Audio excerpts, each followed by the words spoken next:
안녕하세요. 펜타킬입니다. 지금부터 국내의 온실가스 정책 비교를 통한 한국 정책의 발전 방향성에 대해 알아보겠습니다. 오늘날 지구온난화와 그로 인한 기후변화는 전 세계에 큰 영향을 미치고 있습니다. 온난화로 인해 수면이 상승하고 해양 산성화가 가속화되며 생물 다양성까지 위협받고 있는 상황인데요. 이에 대응하기 위해 각국은 온실가스 배출을 줄이기 위한 다양한 정책을 시행하고 있습니다. 기후변화가 심각해짐에 따라 온실가스 감축은 더 이상 선택이 아닌 필수가 되었죠. 국제사회는 기후변화를 방치할 수 없는 현재 상황에서 온실가스 감축 정책의 중요성을 강조하고 있습니다. 그러나 한국은 현재 온실가스 저감 정책을 유도하는 전 세계에 비해 상대적으로 낮은 기준을 설정하여 비판을 받고 있습니다. 최근 대한민국은 유엔 기후변화협약에서 국제적으로 약속한 감축 목표에 미치지 못하는 40%로 감축 목표를 설정했습니다. 또한 한국의 재생에너지 비율도 OECD 평균에 비해 현저히 낮은 수준을 기록하고 있어 국제사회의 기대에 미치지 못한다는 비판을 받고 있습니다. 그렇지만 한국도 국내 여건을 고려하여 다양한 정책적 접근을 통해 최선을 다하고 있으며 2050 탄소 중립을 향해 나아가고 있습니다. 지금부터는 한국의 정책 설정 배경과 그 차이점을 알아보도록 하겠습니다. 첫 번째로는 온실가스 감축 목표입니다. 각국은 2050년까지 탄소 중립을 목표로 하지만 중기 목표는 조금씩 다릅니다. 2030년 중기 목표로 미국은 2005년 대비 약 50% 감축을 목표로 하며 주마다 상이한 감축률을 보입니다. 유럽연합 또한 1990년을 대비 55%의 감축을 목표로 하고 있습니다. 하지만 대한민국의 경우는 2018년 대비 40% 감축을 목표로 하고 있습니다. 그렇다면 왜 각국의 감축 목표와 기준 연도가 다를까요? 이 차이를 설명하기 위해서는 각국의 경제 발전 상황을 이해해야 합니다. 유럽과 미국은 대부분의 경제 성장을 1950년대에서 70년대 사이에 이뤘고 1990년대에 접어들며 경제 성장의 성숙기에 도달했습니다. 이와 달리 한국은 1990년 이후 본격적인 산업화를 통해 급격한 경제 성장을 이뤘습니다. 이에 따라 대한민국의 온실가스 배출량 또한 1990년부터 2018년까지 약 249% 증가했는데 이는 소폭 증가한 미국과 감소하는 추세를 보이는 유럽연합에 비해 훨씬 높은 수치입니다.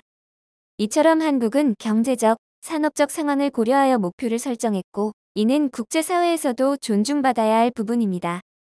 실제로도 2018년 배출량 대비 2030년도 감축 수준으로 비교한다면 국제사회의 감축량과 비교해도 차이가 거의 없고 일부 국가보다 높은 수준의 감축을 보여줍니다. 다음으로 온실가스 감축을 위해 각국에서 도입한 대표적인 경제적 도구에는 탄소세와 배출권 거래 제도가 있습니다.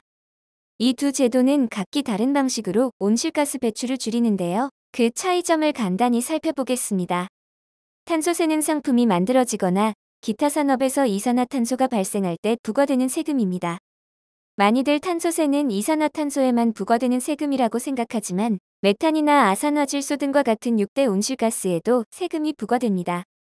다음으로 배출권 거래 제도는 거래 가능한 배출 허용량을 설정하여 시장에서 기업 간의 배출권을 거래하도록 하는 총량제입니다. 그림과 같이 A기업에서 배출 허용량보다 적게 배출했을 때 자신들의 온실가스 배출권을 배출 허용량보다 더 많이 배출한 B기업에게 판매할 수 있습니다. 탄소세와 배출권 거래제도 여러 기준에서 차이점을 보입니다. 현재 표가 그 차이점을 보여주고 있습니다. 유럽연합은 탄소세와 배출권 거래제도를 모두 시행하는 단체인데요. 유럽연합은 많은 국가가 탄소세 정책을 시행하고 있습니다. 그중 스웨덴은 가장 높은 탄소세를 부과하고 있으며 그 외에도 노르웨이, 핀란드 등이 뒤를 잇고 있습니다. 다음으로 배출권 거래제도에 있어 유럽연합은 가장 큰 배출권 거래제도 시장을 운영하고 있습니다. 수요와 공급이 많아 배출권 거래권 가격 또한 세계에서 가장 높은 수준을 유지하고 있습니다. 다음으로 미국의 탄소세와 배출권 거래제도에 대해 알아보겠습니다. 먼저 미국은 연방 차원에서 탄소세와 배출권 거래제도를 도입하지 않았는데요. 탄소세는 워싱턴주, 캘리포니아주, 뉴욕주 등 몇몇의 주에서 독립적인 탄소세 정책을 시행하고 있습니다. 배출권 거래 제도는 현재 캘리포니아주에서 가장 활발하게 시행하고 있으며 성공적인 사례로 평가받고 있습니다. 이를 바탕으로 다른 주에서도 배출권 거래 제도를 도입하려는 움직임을 보이고 있습니다. 마지막으로 대한민국의 탄소세와 배출권 거래 제도에 대해 알아보겠습니다. 대한민국은 아직 본격적으로 탄소세를 도입하지 않았지만 향후 탄소세 도입을 위해 현재 노력하고 있습니다. 배출권 거래 제도에 대해서는 현재 세계에서 두 번째로 큰 거래 시장을 구축하고 있습니다. 오늘 설명해 드린 탄소세와 배출권 거래 제도는 온실가스 감축을 위한 중요한 정책적 도구로 자리 잡고 있으며 특히 유럽연합의 사례에서 보듯이 강력한 정책적 규제와 시민들의 높은 환경 인식이 중요한 역할을 하고 있습니다. 향후 한국은 국제적 규제 강화와 기후변화 대응 흐름에 발맞춰 탄소세를 도입하고 배출권 거래 제도 시장 또한 키워나갈 것입니다. 이 두 제도는 한국이 국제사회에서 온실가스 감축에 뒤지지 않음을 보여주는 증거가 될 것입니다. 마지막으로 온실가스 배출량 공시입니다. 최근 전 세계적으로 ESG 경영이 강조되면서 기업의 환경적 책임, 특히 온실가스 배출량을 투명하게 공시하는 것이 매우 중요한 요소로 자리 잡고 있습니다. ESG 경영은 환경, 사회, 그리고 지배구조의 약자로 기업이 지속 가능한 성장을 위해 환경과 사회적 책임을 다하고 투명한 지배구조를 갖추려는 경영 방식을 말합니다. 기업들이 온실가스 배출량을 공개하면 투자자와 이해관계자 등 기업의 기후변화 대응 능력과 지속 가능성을 평가할 수 있게 됩니다. 이로 인해 각국은 ESG 경영 강화를 위해 온실가스 배출량 공시 의무화를 추진하고 있으며 이는 기업이 환경적 책임을 다할 수 있도록 하는 핵심 요소로 작용하고 있습니다. 현재 각국에서 진행하고 있는 온실가스 배출량 공시에 대해서는 차이가 존재하는데요. 먼저 유럽연합은 CSRD를 통해 상장기업과 비상장기업에게 온실가스 배출량에 대해 공시를 요구하고 있습니다. 스코프 1, 스코프 2, 스코프 3 모두 공시에 포함되어야 하며 시작 시기는 2025년부터 시행 예정입니다. 다음은 미국 세크입니다. 미국은 연방 차원인 세크를 통해 상장기업에게 온실가스 배출량 공시를 요구하고 있습니다. 유럽연합과 달리 스코프 3은 공시에서 제외했고 시작 시기는 2025년입니다. 마지막으로 한국은 KSSB를 통해 상장기업에게 온실가스 배출량 공시를 요구하고 있습니다. 미국 연방정부와 마찬가지로 스코프 3 공시는 제외하였지만 추후에 공시 의무화를 할 계획을 가지고 있습니다. 시작 시기에 대해서는 유일하게 2026년부터 시행 예정입니다. 온실가스 배출량 공시에 있어 각국의 차이는 주로 경제구조와 산업 특성에 의해 결정됩니다. 유럽연합은 GDP 대비 제조업 비중이 약 16%이고 주로 경쟁활동이 서비스, 금융, 기술 산업에 집중되어 있습니다. 이들 산업은 제조업보다 에너지 소비와 온실가스 배출이 적기 때문에 유럽연합은 더 적극적인 온실가스 감축 및 공시 정책을 펼칠 수 있습니다. 또한 신재생에너지 육성에 집중하며 스코프 1, 3을 모두 포함한 포괄적인 공시 의무화를 도입했습니다. 미국은 GDP 대비 제조업 비중이 약 11%이지만 이들은 석유 및 가스업계의 영향력이 크고 주별로 상이한 기후 정책을 실시하고 있습니다. 그렇기에 연방 차원의 통합된 온실가스 공시 정책 추진이 어려운 상황입니다. 대한민국은 GDP 대비 제조업 비중은 약 27.8%로 앞선 두 나라보다 높습니다. 또한 급격한 공시 강화로 인한 경제적 부담을 피하기 위한 장기적이고 단계적인 공시 확대와 재생에너지 도입 전략을 택하고 있습니다. 각국은 자국의 경제, 산업, 정치적 상황에 맞는 맞춤형 온실가스 배출 공시 정책을 채택하고 있습니다. 이를 통해 각국은 자국의 특성에 맞는 최적의 기후변화 대응 방안을 모색하고 있으며 이는 기후변화 대응의 실효성을 높이는 중요한 요소로 작용하고 있습니다. 앞서 살펴본 것처럼 대한민국, 유럽연합, 미국의 온실가스 감축 정책은 각국의 경제와 산업 특성에 맞게 차별화된 방향성을 가지고 있습니다. 각국은 자국의 경제 구조와 산업적 특성, 사회적 요구를 반영해 감축 목표를 효과적으로 달성하기 위한 정책 설계에 집중하고 있는데요. 이러한 배경을 바탕으로 한국이 현실적이고 지속 가능한 온실가스 감축 목표를 달성할 수 있도록 제안할 수 있는 4가지 정책 방안을 말하고자 합니다. 첫 번째, 탄소세 도입 방안입니다. 탄소세는 온실가스 배출의 가격을 부과해 기업과 소비자의 행동 변화를 유도하여 온실가스 배출량을 효과적으로 줄일 수 있는 수단입니다. 현재 대한민국은 탄소세를 도입하기 위해 논의가 진행 중인데요. 현재 전 세계의 탄소세 가격 현황을 살펴보면 평균적으로 7만 원에 형성되고 있음을 확인할 수 있습니다. 이를 바탕으로 2028년부터 톤당 만 원의 탄소세를 도입하여 유예기간을 거친 다음 2030년에 톤당 5만 원, 2040년에는 톤당 10만 원의 탄소세를 설정해 탄소세의 가격을 점진적으로 올린다면 대한민국이 세계적인 탄소세 시장을 구축할 수 있을 것이라 기대하고 있습니다.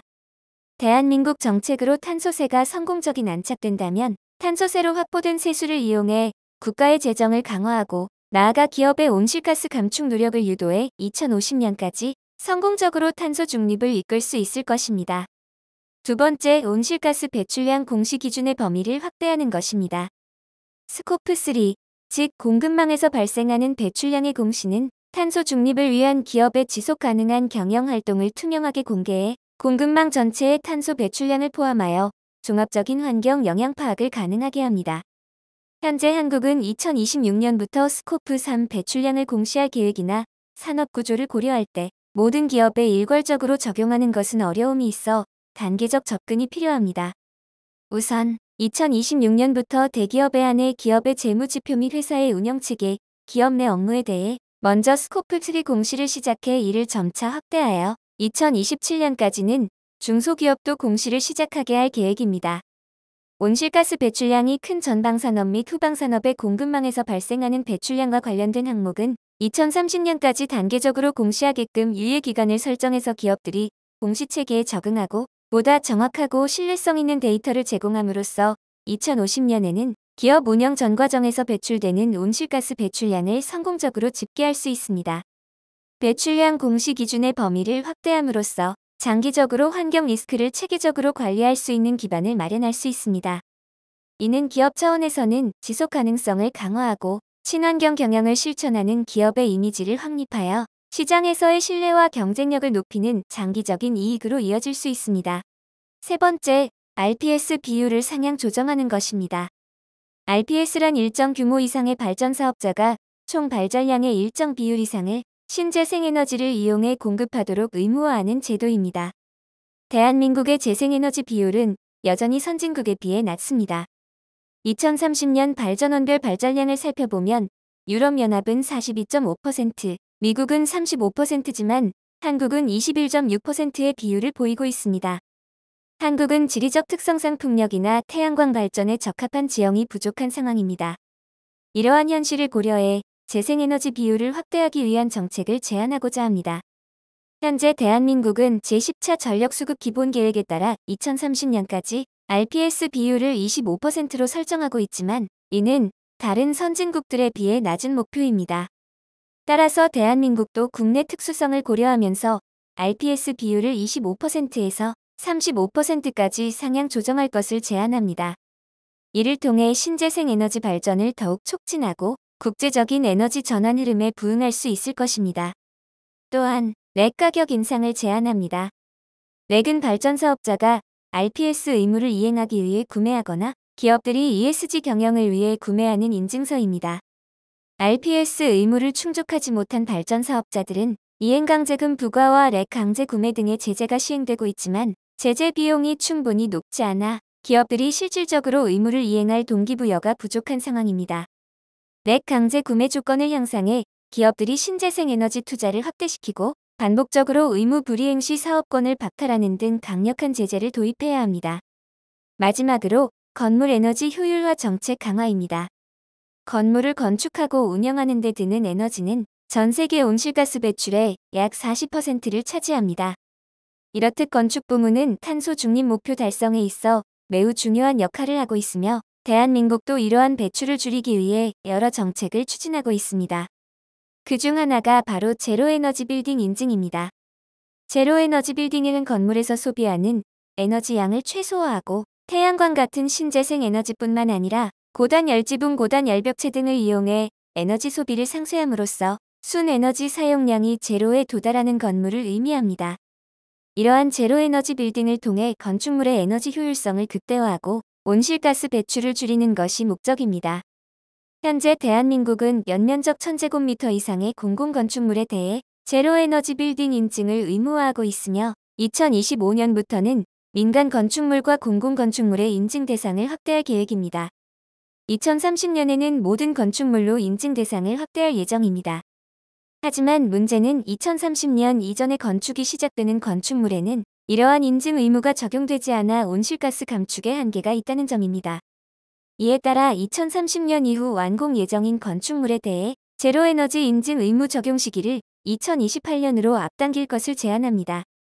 이를 통해 2030년까지 대한민국에서 설정한 온실가스 목표를 달성하는 데 건축 부문에서의 효과적으로 온실가스를 감축할 수 있을 것이라 생각합니다.